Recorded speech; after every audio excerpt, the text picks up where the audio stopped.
Қайырлы күн достар, сіздермен Сұлушаш. Бүгін сіздермен бір дайындағаннан өте дәмді болып шығатын картошка по-деревенскийдің рецептімен бөлісемін. Ол үшін 5-6 жас картопты жақсылап жуып аламыз. Оларды салфеткамен немесе сүлгімен кептіріп, картоптың көлеміне байланысты осындай бірнеше бөліктерге бөліп аламыз.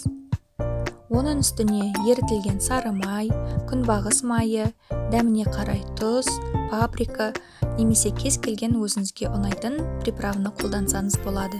Мен қызыл бұрышты қолдандым. Осы аталған ингредиенттерді араластырып, картоптың үстіне құямыз. Барлығын жақсылап араластырып аламыз. 10-15 минутқа картопымызды маринадталуға қалдырамыз.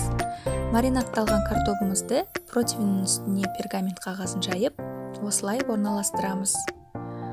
Картопымызды салып болғаннан кейін 180 градуста 40 минутқа пеште қалдырамыз.